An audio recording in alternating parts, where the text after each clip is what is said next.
दोस्तों दोस्तों आज जितने भी करंट अफेयर्स बन रहे हैं हम सबको एमसीक्यू के रूप में देखेंगे और इससे स्टैटिक जीके जीके भी कवर करेंगे जो कि आपको कॉम्पिटिटिव एग्जाम में बहुत हेल्प करेगा। पहला है खेल से रिलेटेड।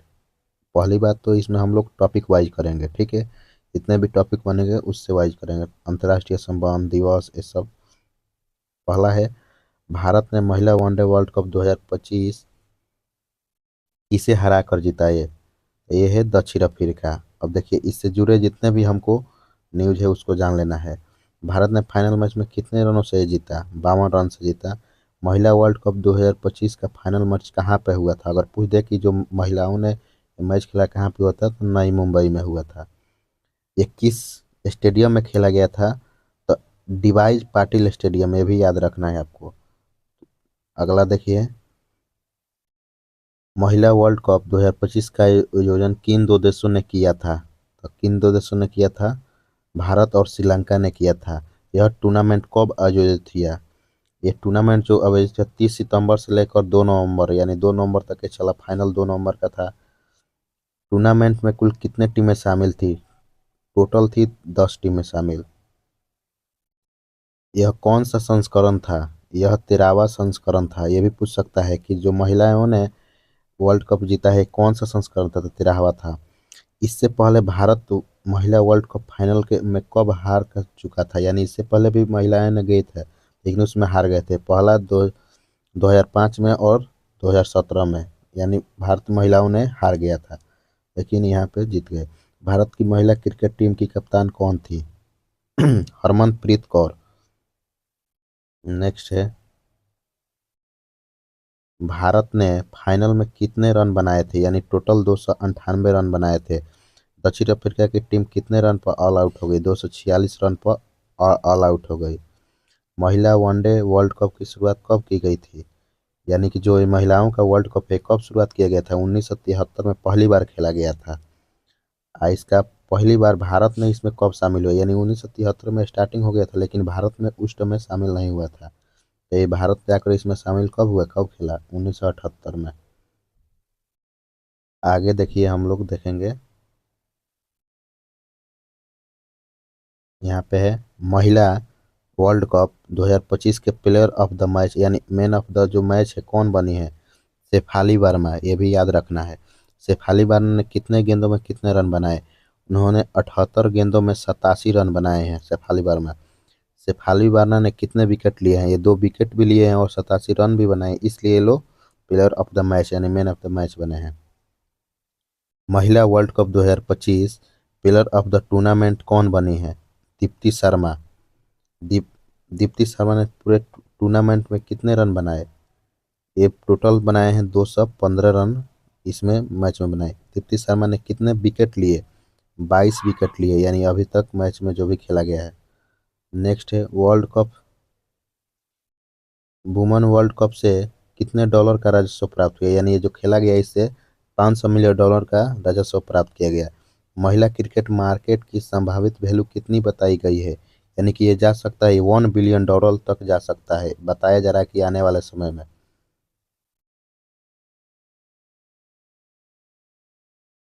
भारत में महिलाएं एथलीट की भागीदारी 2020 में कितनी थी?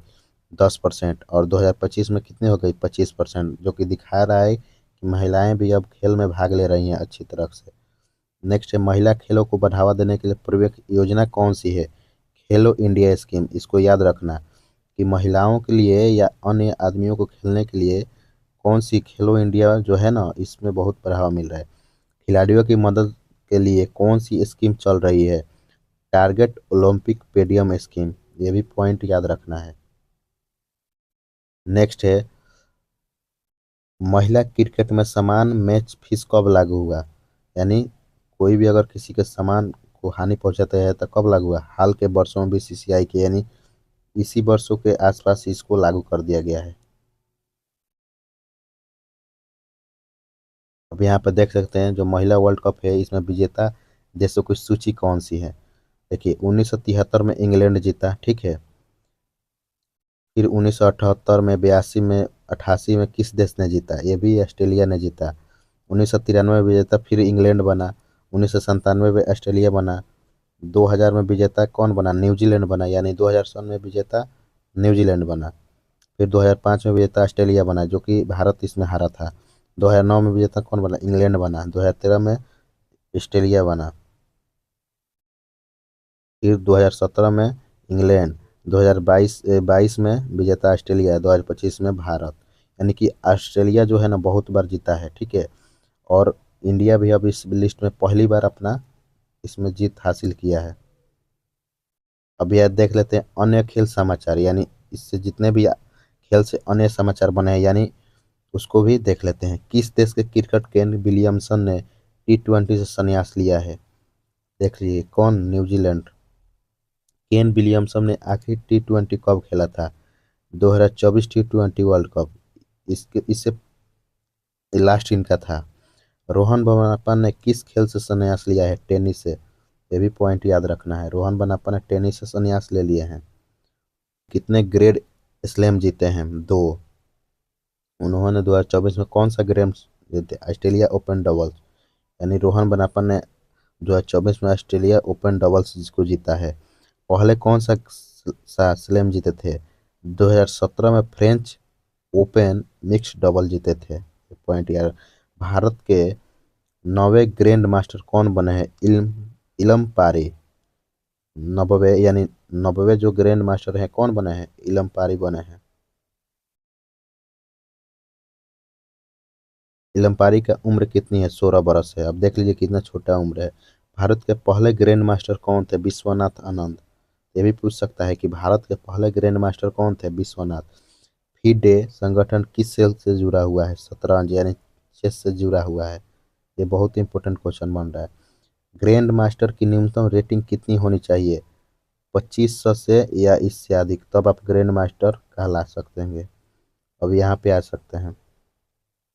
यूनेस्को की गैस्ट्रोनॉमी श्रेणी में शामिल होने वाला भारत का दूसरा शहर कौन सा है? लखनऊ। आप यहाँ पे देख सकते हैं। ये बहुत इंपॉर्टेंट क्वेश्चन बन रहा है कि यूनेस्को की गैस्ट्रोनॉमी श्रेणी में शामिल होने वाला भारत का दूसरा शहर कौन सा है? लखनऊ। पहला शहर कौन था? हैदराबाद। इससे पहला शहर हैदराबाद था, दूसरा लखनऊ बन गया। लखनऊ को यह मान्यता कब मिली? 31 अक्टूबर 2025 को, जो कि हाल ही में मिला है। आप देख सकते हैं यहाँ पे। यह घोषणा कहाँ की गई? उज्बेकिस्तान के समरकंद में यूनेस्को क्रिएटिव सिटीज नेटवर्क, यानी उज्बेकिस्तान में इसको अनाउंसमेंट किया गया है। अगला है, यहाँ पे देख सकते हैं यूनेस्को को क्रिएटिव सिटीज नेटवर्क कब शुरू किया गया था? 2004 में। यह नेटवर्क कुल कितने क्षेत्र में काम करता है? 7 क्षेत्रों में टोटल इसका नेटवर्क काम करता है। भारत के केवल कितने शहर इस नेटवर्क में शामिल हैं? यानी 5 शहर भारत के इसमें शामिल हो गए हैं। ये 5 शहर कौन कौन से हैं? मुंबई, चेन्नई, वाराणसी, हैदराबाद, लखनऊ। यानी देख सकते हैं इसमें 5 शहर आ गए हैं। अब देखिए नेक्स्ट शहर किसका बारी है।